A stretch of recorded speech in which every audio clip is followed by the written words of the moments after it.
There have been programs in the government that built 2 Xcimer systems, and they did an amazing amount of work proving out some of the engineering considerations required. And so that is a huge sort of advantage for us in that, like, we know that those things are possible. I'm so excited to have Connor and Alex here, who are the founders of Xcimer Energy. They're working on commercializing fusion energy. Connor and Alex met at MIT as undergrads, where they were studying physics and engineering. You worked together on various other things and then decided to team up again to start Xcimer Energy. Welcome. Yes, thank you. Glad to be here. So exciting to be here.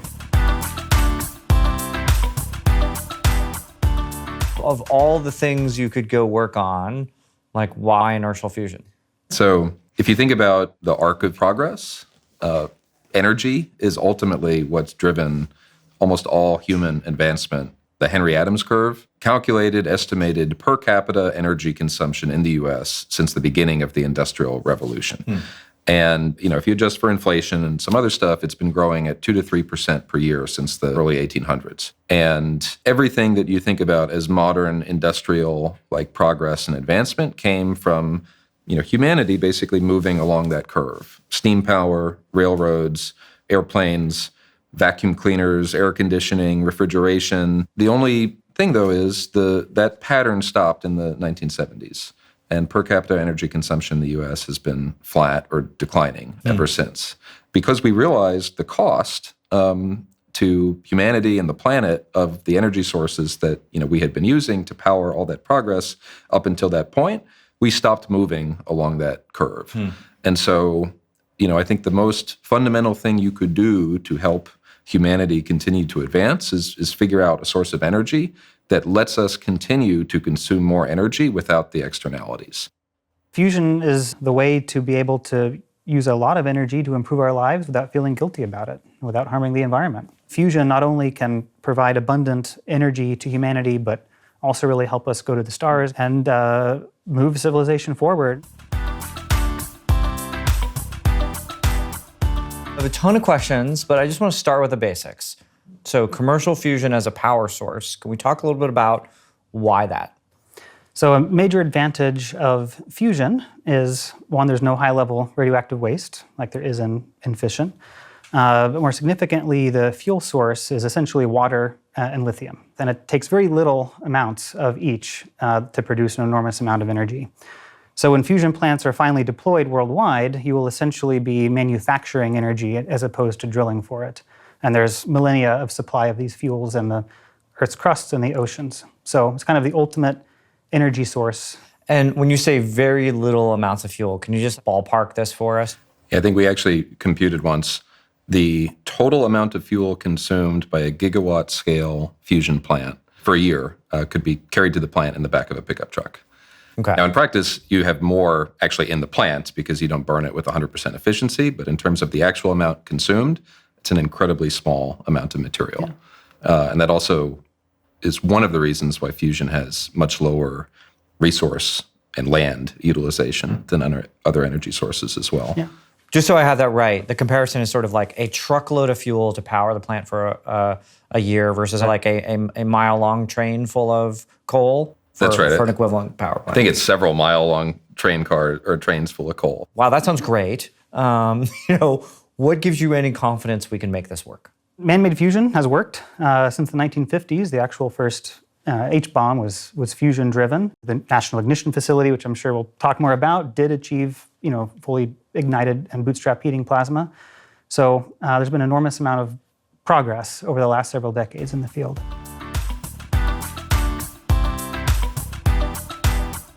So fusion is something people have made on Earth multiple times, including recently in national laboratory settings. And you talked about this. People might have seen the press on, what's called NIF, the National Ignition Facility, and they said, look, more energy came out than we put into it, which was kind of this milestone. Can you talk a little bit about that and how that relates to the work you're doing? At Xcimer Energy, we're pursuing laser-based inertial fusion, which is very much like the type of fusion that the National Ignition Facility has demonstrated. So inertial fusion is where you have your hydrogen fuel in a small pellet, the size of a BB, scale of a BB.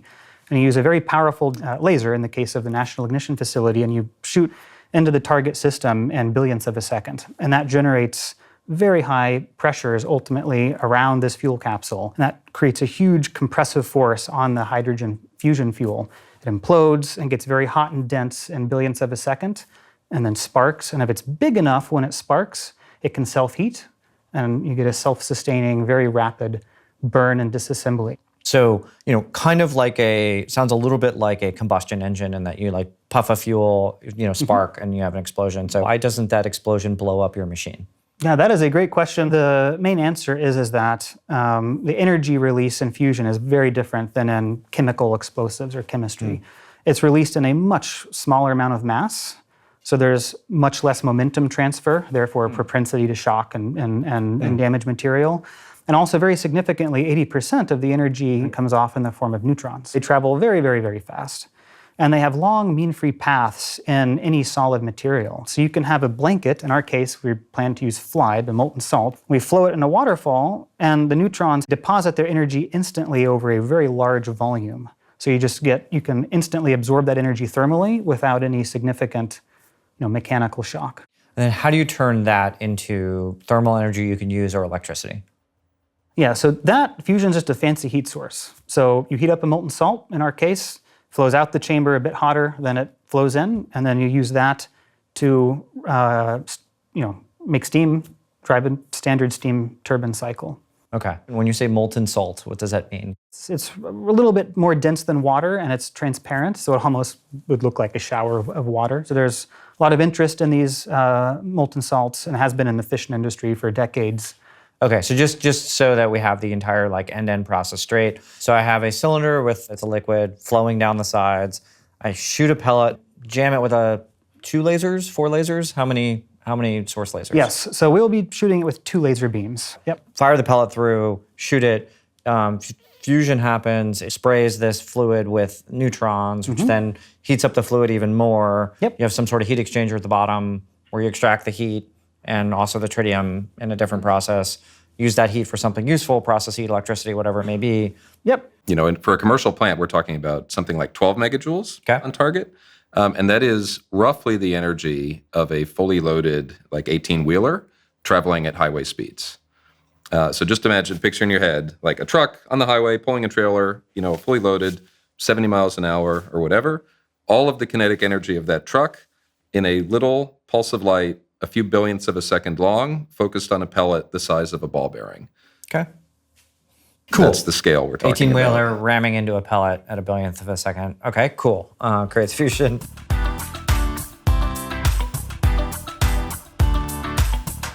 So we got this sort of basic understanding of how this works. Now, this sounds totally unreasonably audacious, except for the fact that we've done this in a government lab, and now we're, Xcimer is taking a slightly different approach, sort of inspired by that, but in particular has decided to innovate on the laser systems. Why innovate on the laser systems? So by going to a much higher energy laser can put us well above threshold and achieve very robust fusion gains. The challenge is, NIF was several $1 billion, very expensive. So to build a laser 5 to 10 times, say, more energetic than NIF is just completely unaffordable using that type of laser architecture. So Xcimer's mission is to come in and kind of rethink the laser architecture and approach it along the lines of, okay, how can we build a laser that's much more energetic and affordable to do so, and can shoot every few seconds? These are the things really needed to commercialize inertial fusion. And the technology we're pursuing is a gas laser media. It's much less expensive, so lower dollar per joule, and that's how we can scale to much higher laser energy and bring the energy in 10 megajoules from essentially two beams through small ports. Okay. NIF used 192 lasers, each one of which are very expensive.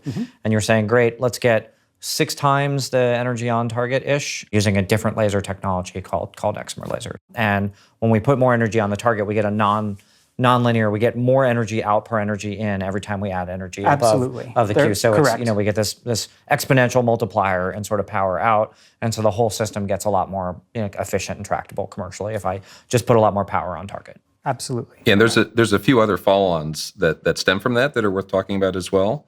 So being able to run the higher laser energy means you can have a physically larger target. The larger targets, fuel capsules, require less compression in order to achieve the conditions needed for fusion, which means they're less sensitive to non-uniformity in the compression and manufacturing. That means they're cheaper to make because you can afford looser tolerances. It also means they burn more efficiently. As Connor mentioned, they produce a higher gain, which means you can run the entire system at a lower repetition rate than people have conventionally considered for inertial fusion. It simplifies the engineering. It increases the life of any component. And so all these advantages kind of flow together and result in the integrated concept. Okay, so to pop up and like just get all the pieces together, starting from the top, we have made fusion work on Earth using a very similar process to what you're going after in a government lab called NIF that's been well published. And if you take that process and crank up the power of the lasers used there, you get more power output. Yes. And a whole bunch of other co-benefits. It makes it much cheaper, easier to turn that system into a commercial power plant versus just a one-off demo. In order to do that, you're building an excimer laser system, which is using this different laser technology than is used at NIF in order to build relatively low-cost, extraordinarily high-power lasers. In order to prove that out, we've done something on a bench. And now you're building a much bigger facility in this 70,000 square foot Denver facility I just visited a couple weeks ago to show one of these moderate power excimer laser systems in action. Is that what you're up to? You nailed it. Most of the stuff that we're building on in excimer lasers for inertial fusion was also looked at by DOE and DoD in the 80s. Megajoule scale systems were investigated for missile defense applications. So there's a lot of technology development on excimer lasers. The challenge with excimer lasers as applied to fusion is that they're only really efficient and low cost at much longer pulse lengths than is needed for fusion. So the key kind of innovation that we're pursuing is a way to compress the output of an excimer laser down to the nanosecond timescale needed to illuminate fusion schemes. And there's a few different ways to do that. And we did a test last year at the University of Illinois that confirmed very nicely the predictions from this mid-70s paper. So now we have high confidence that this pulse compression system can work, and the point of this Phoenix prototype laser testbed in Denver is to really prove this at a scale that'll de-risk this pulse compression approach. And then that will give us confidence. Okay, we know we can build a 10 megajoule laser at low cost ultimately.